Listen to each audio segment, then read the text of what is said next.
ரொம்ப டயர்டா இருக்கு. Take it, date not bites. Lion Date Nut Bites Energy Bar. Take it, Lion Date not bites. 214 ஆண்டுகள் பாரம்பரியமிக்க சேலம் சிவராஜ் சித்த வைத்தியசாலை சென்னை கிளைகளாக நுங்கம்பாக்கம் மற்றும் டி நகர் கிளைகளில் தினசரி காலை 8 மணி முதல் மாலை 8 மணி வரை மருத்துவரை நேரில் சந்தித்து ஆலோசனை பெறலாம். மேலும் இது பற்றிய தகவல்களுக்கு 9940533500 9788827500 என்ற எண்ணை அழைக்கவும். நேர்களே வணக்கம், இது சாணக்கியா. நீங்கள் பார்த்து கொண்டிருப்பது 7 சென்ஸ்.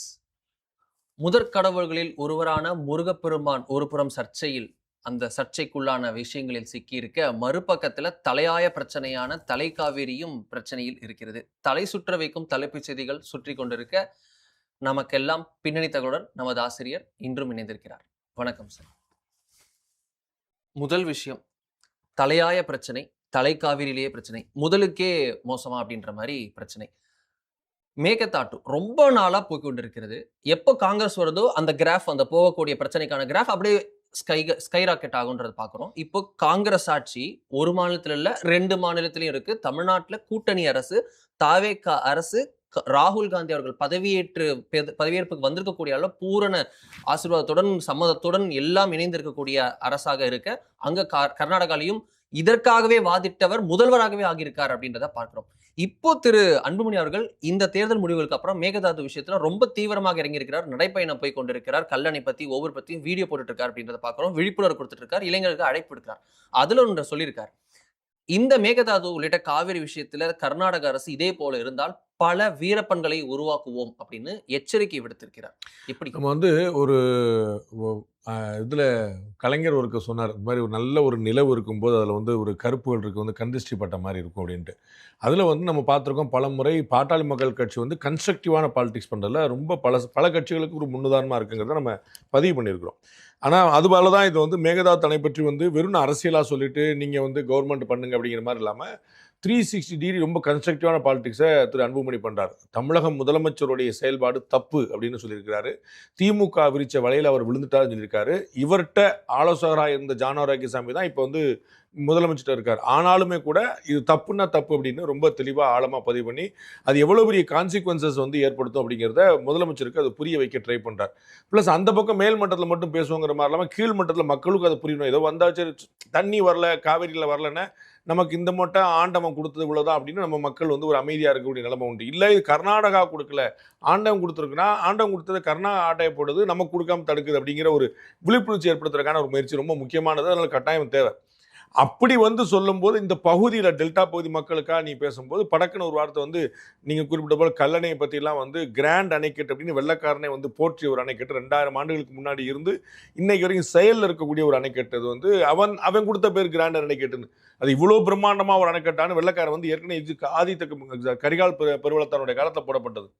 அப்போ அந்த மாதிரியான விஷயங்கள்லாம் அதெல்லாம் மக்கள்கிட்ட விழிப்புணர்ச்சியாக சொல்லும் போது சந்தடி சாக்கில் ஒரு வார்த்தையை விடுறாரு, நாங்கள் கர்நாடகா ஒரு நாள் எங்களுக்கு தண்ணி கொடுக்காது, தமிழ்நாட்டு நலனுக்காக கர்நாடகா ஒரு நாளும் துணை நிற்காது, கர்நாடகாவுக்கு எதிராக போராடின வீரப்பனை போல இன்னும் 1000 வீரப்பன்களை எங்களால் உருவாக்க முடியும் அப்படின்ட்டார்.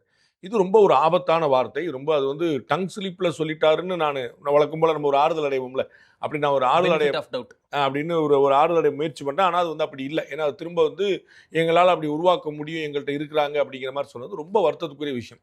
வன்னியர் சமுதாயத்தின் அடையாளமாக வீரப்பனை கொண்டு வரக்கூடாது. நம்ம அன்புமணி அவர்களையே முன்னுதாரணமாக கொண்டு வரலாம், ஒன்றும் தப்பு கிடையாது. நம்ம வாஜ்பாய் அரசில் இருக்கும்போது 108 ஆம்புலன்ஸ் திட்டம் உட்பட பல விஷயங்கள் நான் கொண்டு வந்தேன். ஆஷா திட்டத்தை கொண்டு வந்தேன். புகையிலில் சிகரெட் பாக்கெட்டில் நான் பெருசாக தடை பண்ணுறதுக்கான கொண்டு வந்தேன் நிறைய சொல்லிக்கலாம்.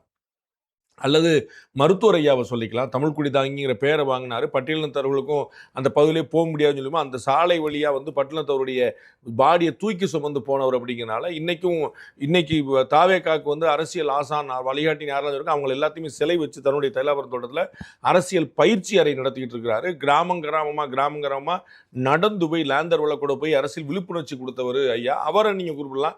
இன்னும் ராமசாமி படையாச்சார் உட்பட பல பெருமக்கள் அந்த சமுதாயத்தில் இருக்கிறாங்க. அவர்களை அவர்களை போல பலர் இருக்கிறாங்கன்னு வன்னியர் சமுதாயத்துக்கு அடையாளமாக காட்டாம வீரப்பனை போல சொல்றதுங்கிறது எந்த நியாயமும் மற்றது. அது மிக தவறாக வழிநடத்தக்கூடியது.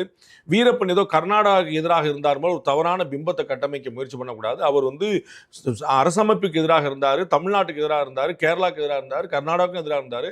அவர் வந்து சந்தன கடத்தல் பண்ணிக்கிட்டு இருந்தார், யானை தந்தங்கள் கடத்தல் பண்ணிட்டு இருந்தார், யானைகளை கொன்றாரு, தமிழர்களை கொன்றாரு, காவல்துறையினர் கொண்டாரு. 1-2 இல்லை, நூற்றுக்கணக்கான கொலைகள் இருந்திருக்கு. இது எல்லாமே ப்ரூவனா இருக்குது.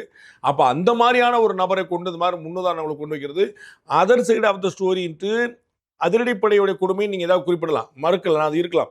அதுக்காக இது நியாயமாயிட முடியாது. இது ஒரு தப்பு நடந்துச்சுன்னு சொன்னால் காஷ்மீரில் போனீங்கன்னா ராணுவம் அத்துமீறின்னு ஒரு 4 கதை சொல்லுவாங்க. இலங்கையில் போனீங்கன்னா ஐபிஎஃப் வந்து அத்துமீறி ஒரு 4 கதை சொல்லுவாங்க. அதெல்லாம் ஓகே, எல்லாம் இல்லைன்னு சொல்லலாம். அப்படிலாம் கிடையவே கிடையாது. யாரை பார்த்து சொன்னு சண்டைக்கு வரல. ஆனால் அப்படிப்பட்ட ஒரு சந்தர்ப்பத்தை காரணம் காட்டி இவரை ஒரு புனித பசு போல ஒரு ஹோலி கோ போல காட்டுறது நியாயமற்றது. அவர் ரொம்ப கடைசி காலத்தில் இப்போ ஃபியூச்சரில் பொலிட்டிக்கலாக என்ன செய்யணும்னு தெரியாத போது தான் இந்த தமிழ் தேசியவாதிகளோடு சேர்ந்து அப்பயுமே கூட ஒரு பயங்கரவாத போக்கில் தான் போயிட்டு திடீர்னு திருவள்ளுவர் சொல்லினாரு, திடீர்னு காவிரினாரு, இந்த மாதிரியான வந்து கிளம்பினாரே தவிர அதற்கு முன்னாடி அப்பயுமே அப்புறம் கழட்டி விட்டார். கடைசி வரைக்கும் ஒரு மரணிக்கிற தருவாய் வரைக்கும் அவங்க கூட இல்லை.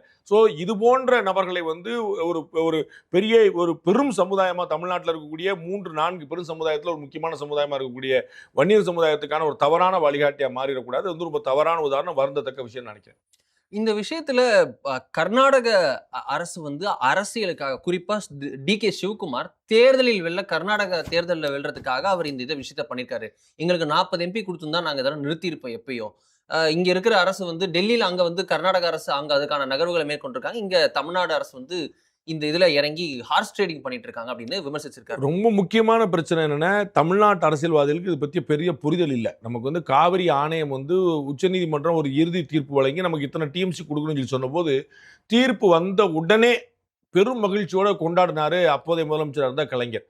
பிறகு வந்து இது போதாது போல தெரியுது, கேப்சன் ஏரியா போல சேர்ந்து நீங்கள் மழை வந்து விழக்கூடிய இடங்கள் உட்பட எல்லாத்தையுமே சேர்த்து வச்சுட்டு வந்து நீர்பிடிப்பு பகுதிகள் உட்பட எல்லாத்தையும் சேர்த்து வச்சுட்டு நான் எல்லாமே சரியாக போச்சு, எங்களுக்கு சூப்பர் சொல்லி சொல்கிறேன். அப்புறம் வந்து என்னப்பா வேற கணக்கு சொல்கிறாங்க, பிலிகுண்டில் கணக்கு போட்டாங்க, நம்ம சரியா இல்லையாங்க ஒரு குழப்பம் வந்து ஒரு மாதிரி குழப்பத்தில் அவங்க தான் வந்து இந்த 75 ஆண்டு காலத்துக்கு பிறகு நம்ம வந்து அந்த ஒப்பந்தத்தை மீண்டு பண்ணணும் அப்படின்னு சொல்லி சொன்னபோது இந்திரா காந்தி வேண்டுதலுக்கு இணங்க அந்த வழக்கை போடாமல் போட்ட வழக்கை திரும்ப பெற்று இல்லாமல் பண்ணார். இந்த மாதிரி நிறைய விஷயங்களுக்கு புரிதல் நம்ம இங்கே பார்க்க தான் அவங்க வந்து பல அணைகளை கட்டிகிட்டே போயிட்டாங்க. அங்கே அணைகளே கிடையாது, நம்ம வந்து அவங்க கட்டிகிட்டே போயிட்டான்னு பார்க்கணும். இப்போ கூடுதலாக ஒரு அணையை கட்ட தான் இந்த முயற்சி பண்ணியிருக்காங்க. அதில் பாருங்க, அந்த கலைஞர் வழி வந்த திரு உதயநிதி அவர்களுக்கு அதில் எதாவது புரிதல் இல்லாமல் அவர் வந்து பழக்கின ஒரு தீர்மானத்தை போட, அது என்ன தீர்மானம் கூட பார்க்காம முதலமைச்சர் உடனே வழி முழிந்து அதையும் சேர்த்துரும், அவ்வளோதான் நாங்கள் பிரச்சனைன்னு சொல்லிட்டு, அதாவது ஏற்கனவே தீர்வாகி இது என்னுடைய சொத்து தான், என்னுடைய உரிமை தான், என்னுடைய உரிமை இல்லாமல் நீங்கள் உள்ளே வர முடியாதுங்கிற இடத்துல எந்த புரிதலும் இல்லாமல் எதிர்க்கட்சி தலைவர் வந்து ஒரு டப்புன்னு ஒரு தூண்டில போட அந்த இரையாகி முதலமைச்சர் வந்து ஓகே சொல்லி சொல்லிட்டார். அது பார்த்தா அதுதான் வந்து இந்த மேகதாது அணை கட்டுற பத்தினா வந்து தனியாக நம்ம வந்து விசாரணை கொண்டு வரணும். அது வந்து சர்ச்சையில் இல்லாத ஒரு விஷயத்தை வந்து சர்ச்சைக்கு கொண்டு வரதுக்கான முயற்சி, திரும்ப வந்து இந்த புரிதல் இல்லாமல் வரக்கூடியதான். அதை வந்து திரு அன்புமணி அவர்கள் ரொம்ப சரியாக குறிப்பிடுவார். அவருக்கு எந்த புரிதலும் இல்லை, தப்பாக கொடுத்தாரு. அது ரொம்ப ஆபத்தான போக்கில் போய் முடியும். முடிந்து போன ஒரு காவிரி பிரச்சனைக்கு உயிர் பிடித்து மீண்டும் ஒரு பிரச்சனையை உருவாக்கி 2 மாநிலங்களுக்கு இடையில பதட்டமும் தமிழ்நாட்டுக்கு ஒரு பேரழிப்பும் ஏற்படுத்துறதுக்கான முயற்சி, அதை தடுக்கிறதுக்கான விஷயங்களை பண்ணோம். அது வந்து கட்டாயமா ஏற்க முடியாது, எந்த தமிழரும் ஏற்க மாட்டாங்க. தமிழர் என்பதனால இல்லை, அது வந்து இயற்கை நீதிக்கே முரணான ஒரு விஷயம் பார்க்கணும், வித்தவுட் எனி டவுட்.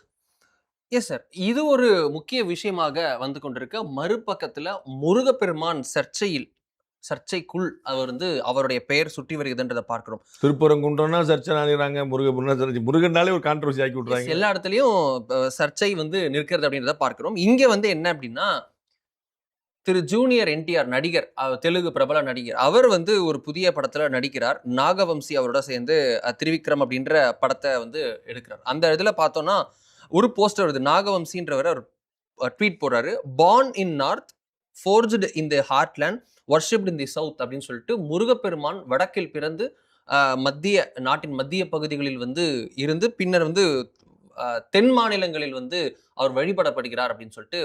இது வந்து ஒரு வரலாற்று திரிபு. இதை வந்து நீங்க வட மாநிலங்களுக்கான ஒரு கடவுளாக அவரை மாற்ற பாக்குறீங்க. இங்கிருந்து எல்லாத்தையும் எடுத்துட்டு போறீங்க, சிவனை வரைக்கும் எடுத்துட்டு போயிட்டீங்க. சிவனை இப்படின்றீங்க, அம்மனை வந்து இப்படின்றீங்க, முருகனையும் இப்போ இது பண்றீங்க அப்படின்னு சொல்லிட்டு திரு சீமான் அவர்கள் கொந்தளிச்சிருக்கிறார்.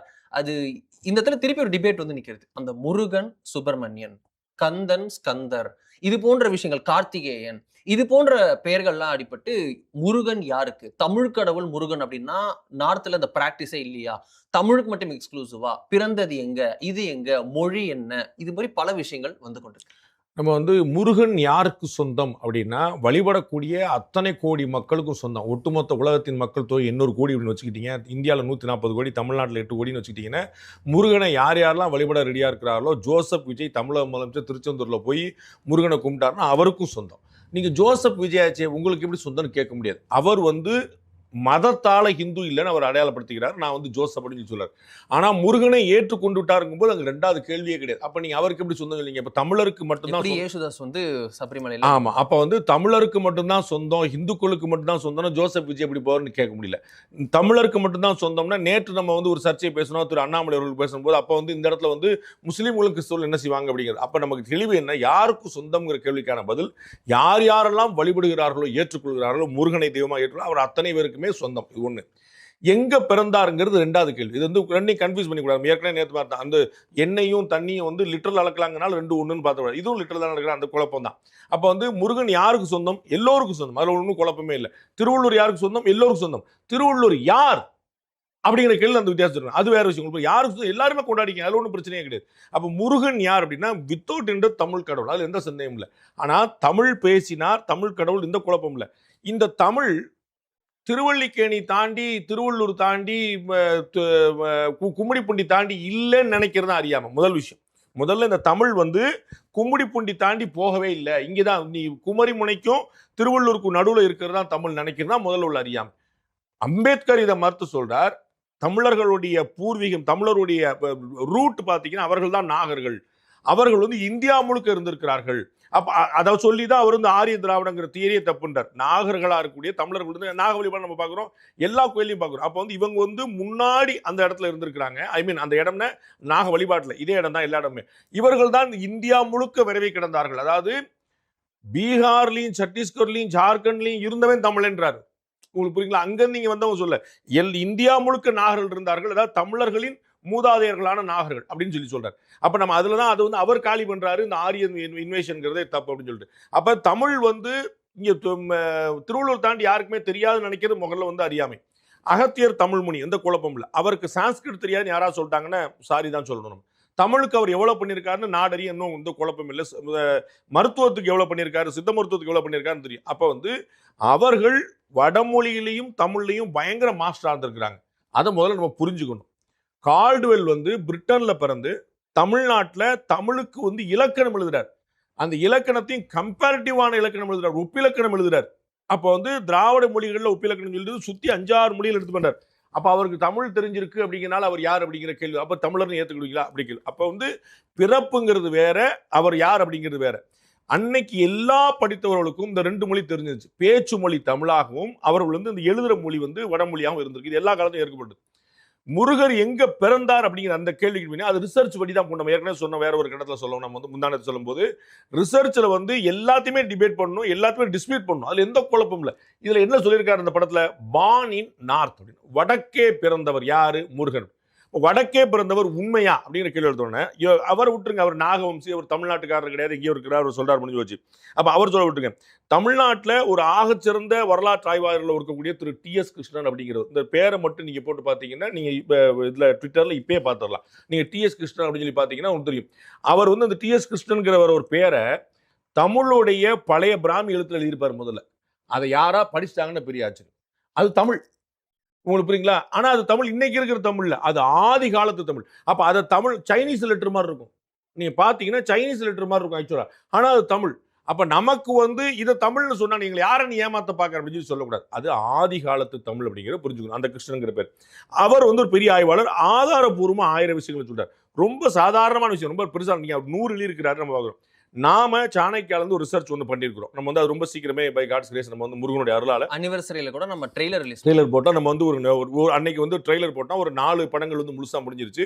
இன்னும் வந்து ப்ராசஸ் நம்ம போயிட்டு இருக்கோம். அதுல நம்ம வந்து இந்த விஷயத்தை டிஸ்கஸ், இந்த தனி ஒரு எபிசோட இதை டிஸ்கஸ் பண்றோம். நம்ம திரு சுகி சிவத்தை பேசுனது வந்து நமக்கு தெரியும். இப்ப இங்க கேள்வி வந்து முருகனும் ஸ்கந்தரும் ஒன்றா, சுப்பிரமணியன் முருகன் ஒன்றாங்கிறது இல்லை. அது நம்ம அந்த கன்ஃபியூஷனே பண்ணிக்க வேண்டாம். தமிழ்நாட்டில் இருக்கக்கூடிய எல்லா முருகன் கோயிலையும் போனீங்கன்னா சுப்பிரமணியர்னு பேர் இருக்கும், முருகன்கிற பேர் இருக்கும். வடமொழியில சுப்பிரமணியர், தமிழ்ல முருகன். ஒரே கோயில் ஒரே சாமி, ஒரே சாமிக்கு ரெண்டு.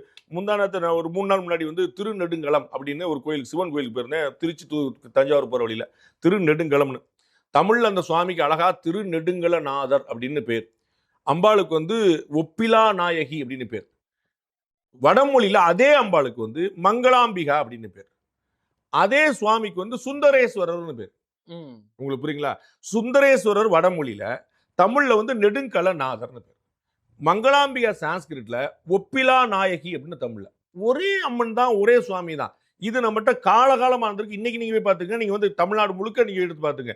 அப்ப நீங்க வடமொழியில ஒரு பெயர் இருக்கு அப்படின்னா நீங்க சண்டைக்கு போறதுல எந்த அர்த்தமும் கிடையாது. அப்ப முருகன் பிறந்தது எங்க அப்படின்னா, திரு சீமான் சொல்றது விட்டுருங்க, நாகவம்சி சேக்கை சேக்காதி ரங்கராஜ் பாண்டே விட்டுருங்க. பரிபாடல சொல்லக்கூடிய விஷயம் பாருங்க. நெடும் பெரும் சிமயத்து நெடும் பெருஞ்சி இமயத்து நீல பைம் சுனை ஐவருள் ஒருவன் அங்கே ஏற்ப அறுவர் பயந்த 6 அமர் செல்ல அப்படின்னு திருமுருகாற்றுப்படையில சொல்றார். முதல் பாயிண்ட். நான் அடுத்து பின்னாடி வரேன். திருமுருகாற்றுப்படை உங்களுக்கு தெரியும் எல்லாருக்கும், முருகனை பக்தர்களை நோக்கி ஆற்றுப்படுத்தக்கூடிய விஷயம். முருகனை நோக்கி ஆற்றுப்படுத்த, அது நம்ம ரிசர்ச் சொல்றோம். முருகனை பக்தர்களை நோக்கி ஆற்றுப்படுத்த திருமுருகாற்றுப்படை தான். முருகனுக்கான அத்தனை டாக்குமெண்ட்ரிக்கு வந்து நீங்க வந்து முருகன் என்ன பாடினு, முருகனை பத்தி தான் நீங்க ரிசர்ச் பண்ணணும் அப்படின்னா, அவருக்கு வேல் உண்டு, அவருக்கு மயில் உண்டு, அவருக்கு சேவல் உண்டு, அவர் வந்து எல்லாமே பறக்க சொல்லக்கூடிய எல்லாமே வந்து திருமுருகாற்றுப்படையில தான் வந்து நிற்குது. அங்கெல்லாம் ப்ரூஃப் வந்து நீங்க எப்படி முருகன் வந்து வேல் வச்சிருந்தான்னு எதை வச்சுங்க சொல்றீங்க? திருமுருகாற்றுப்படை தான் ரெஃபரன்ஸ் இருக்கணும். அதுதான் முருகனுக்கான அத்தனை வந்து டிக்ஷனரி, டைரக்டரி, டாக்குமெண்ட்ரி எல்லாமே அதுதான். அதுல ரொம்ப தெளிவா சொல்றாங்க, இமயத்து நீல பைம் சுனை ஐவருள் ஒருவன்.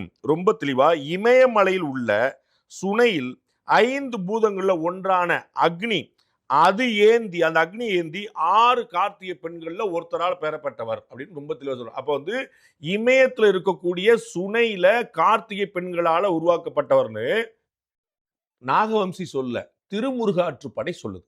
அண்ணன் சீமான் திருமுருகாற்றுப்படையை ஏற்பாராம். அது சுத்தமான பச்சை தமிழ். ஸோ அது வந்து இங்கே டிரான்ஸ்லேட்டட் கிடையாது. நீங்கள் வால்மீகி ராமாயணத்துல கம்பராமாயணம் வந்து டிரான்ஸ்லேஷன். அப்போ அந்த மாதிரி கூட கிடையாது, சுத்தமான ஒரிஜினல் கண்டென்ட். அப்போ அதை ஏற்பாரான்னு நீங்கள் பார்க்கணும். 2வது,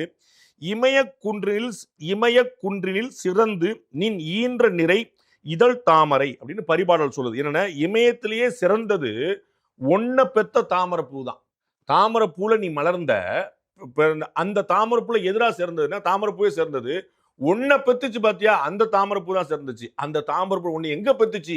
இமயத்துல. அப்படின்னு யார் சொல்றா? பரிபாடல்ல சொல்லுது. அது பரிபாடல் எது? சங்க இலக்கிய நூல். அது வந்து முந்தானத்து வந்து யாரோ ஒருத்தர் வந்து எழுதிட்டு இவர் வந்து உள்ள திணிச்சிட்டாருன்னு சொல்ல முடியல, சங்க இலக்கிய நூல். அது தெளிவா இமய குன்றில் சிறந்து நின் ஈன்ற நிறை இதழ் தாமரை அப்படின்னு பரிபாடல் சொல்லுது. அப்ப இதெல்லாம் ஏற்பாரா மாட்டாரான்னு யோசிக்கும். சரி, ஓகே. சிவனுக்கு நீங்க அழகா ஆரம்பிச்சீங்க. சிவன் வந்து தென்னாடுடைய சிவன் தான் நம்ம வந்து போற்றுறோம். அதெல்லாம் நமக்கு நம்முடைய ஊர் சிவன் தான், நம்ம சிவன் தான். அவர் எங்க சிவனுடைய இடம் இது? எங்க அண்ணன் நித்யானந்த வரைக்கும் பூரா கைலாசம் தானே சொல்லி வச்சிருக்காங்க. அப்போ சிவனுடைய இடம் எதுனா கைலாயம். கைலாயம் எங்க இருக்கு? அதெல்லாம் கிடையாது. மயிலையே கைலை அப்படின்னு எங்களுக்கு சொல்லி கொடுத்துருக்காங்க. அதனால கைலாயம் மயிலாப்பூர்ல சொல்லிடுவீங்களா? நீங்க மயிலாப்பூர் கோயிலுக்கு போனீங்கன்னா, கபாலீஸ்வரர் கோயிலுக்கு போனீங்கன்னா, மயிலையே கைலை அப்படின்னு திரும்பலாம் எழுப்பாங்க. அப்ப என்ன அர்த்தம்னா, மயிலாப்பூர்ல மயிலையில நீ சாமியை கும்பிட்டா அது கைலையிலேயே சாமியை கும்பிட்ட மாதிரி, கைலாயத்திலேயே சாமியை கும்பிட்ட மாதிரி. அப்போ வந்து சார் அது கைலாயம்லாம் ஒண்ணு கிடையாது சார், மயிலையே கைலைன்னு சொல்லியிருக்க. இதை நீங்க மிஸ்இன்டர்பிரட் பண்ணா என்ன அர்த்தம் உங்களுக்கு புரியுங்களா? கைலாயத்துல சாமி கும்பிட்ட மாதிரி அர்த்தம் இங்க மயில. நம்ம இப்ப நம்ம கேதார் இதுல அமர்நாத்ல இங்க போயிட்டு இருக்காங்களே, எங்க இருக்குது அமர்நாத்ல? இங்க யாத்திரை துவங்கி போயிட்டு இருக்கே, எங்க போயிட்டு இருக்காங்க? திபெத்ல இருக்கு. எங்க? அது இமயமலை, அது ஹிமாலயன் சார். அது எங்க இருக்கு? அப்ப நம்ம வந்து சிவன் வந்து தென்னாடுடையவன், ஆனா இமயமலை கைலாயம் வந்து சிவனுடையது அப்படின்னு எல்லாருக்குமே தெரியுமே. அதுல யாரு எங்க மறுத்திருக்கிறா? அப்ப வந்து நாம உரிமை கொண்டாடுறோம் வித்தவுட் இன்ட்ரூட், நமக்கு சொந்தமானதான். எந்த குழப்பம்? நான் எளிமையா வேற ஒரு உதாரணம் சொல்றேன். இப்ப நம்ம வந்து போன பேசணும் சரியா இருக்கும். காவிரி யாருக்கு சொந்தம்? நமக்கு சொந்தம், நோ டவுட். காவிரி எங்க உருவாகுது? கர்நாடகா. இவ்வளவுதான் பாயிண்ட். அப்ப அங்க உருவாகுதுனாலே அவர்கள் சொந்தம் ஒத்துக்கிட முடியுமா? இல்ல. இப்ப அவர்கள் வந்து முருகன் வடமாநில கடவுள், ஒத்துக்கிட முடியாது. முருகன் எங்களுக்கு மட்டுமே சொந்தம், ஒத்துக்கிட முடியாது. முருகன் தமிழ் கடவுள், நோ டவுட். எங்க பிறந்தார்? அது பர்த் சர்டிபிகேட் கொடுத்துருக்காங்களே. அப்ப நம்ம வந்து இந்த ஆராய்ச்சி பூர்வமான, வரலாற்று பூர்வமான, அறிவியல் பூர்வமான விஷயங்கள்ல உணர்ச்சிகளை கலந்துடக்கூடாது. அவர் பிறந்த இடம் கைலாயம். பிறந்த இடம் ஏன்? முருகனுடைய தாய் தகப்பன் யாரு? சிவனும் பார்வதி. சிவனும் பார்வதி இருக்கிற இடம் இது கைலாயம். கைலாயம் என்ன இமயம், அங்க பிறந்தாங்கன்னா இப்ப சண்டைக்கு வந்தா அப்ப என்ன செய்யும்?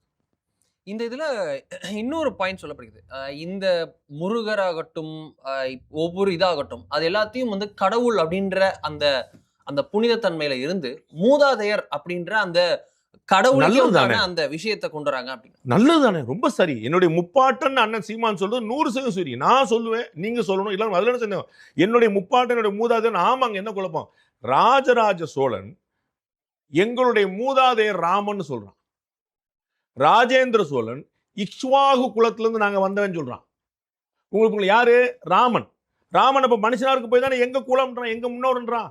நேத்து வந்து நம்ம மூத்த ஆசிரியர், பெரிய வரலாற்று ஆய்வாளர், கண்டாக்டர், ஈரோடு பக்கத்தில் இருக்கிறார், எம்எல் ராஜான்னு பேர், அழகான ஒரு பாட்டை வந்து எடுத்து சொன்னாங்க. பாட்டு டக்குன்னு நினைவில் இல்லை.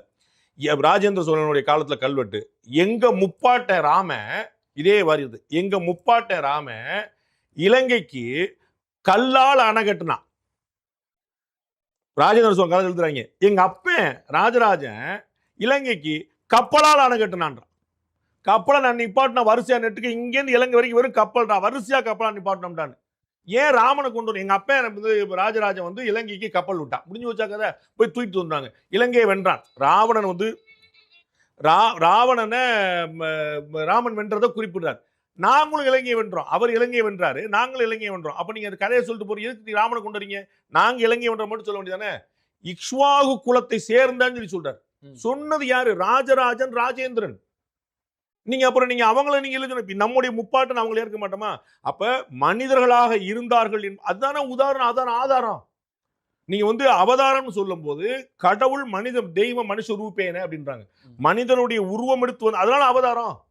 அப்ப ராமன் வந்து அவதாரம் எடுத்தாரு, கிருஷ்ணர் அவதாரம் எடுத்தாரு, அதே மாதிரி முருகன் அவதாரம் எடுத்தார். ஏன் முப்பாட்டன் தான். முருகன் இங்க தமிழ் மண்ணில் சுத்தி இருக்கிறாரு, எங்க வள்ளி தெய்வான எங்க ஊர்ல. அப்ப வந்து இங்க சுத்தி இருக்கிறாங்க வாழ்ந்த தெய்வங்கள், அல்ல குழப்பம் இல்ல. அவருடைய வம்சாவளி இருக்குல்ல, அந்த கோத்திரம் சொல்றோம்ல, அவர் வம்சாவளி. அது நான் சொல்றது எத்தனை லட்சக்கணக்கான ஆண்டுகளுக்கு முன்னாடி. அப்ப நாம அவங்களுடைய முருகன் எங்களுடைய முப்பாட்டன் 100% சரி. அதுல என்ன குழப்பம்? முருகனை நீங்க வந்து மனிதனாக்க போய், மனிதனாக இருந்தவர் தான் புனிதனானாரு, புனிதனா இருந்தவர் தான் மனிதனா வந்தார். உங்களுக்கு புரியுங்களா? அவர் வந்து கடவுள், கடவுள் மனிதனாக தான் எடுத்தார். உங்களை எப்படி கரையேற்றுறது? உங்களுக்கு எப்படி புரியும்? அப்ப கீழே இறங்கி வர்றார், அதான் அவதாரம் சொல்றோம். அப்ப முருகன் முப்பாட்டன் என்பது எந்த குழப்பமும் இல்லை.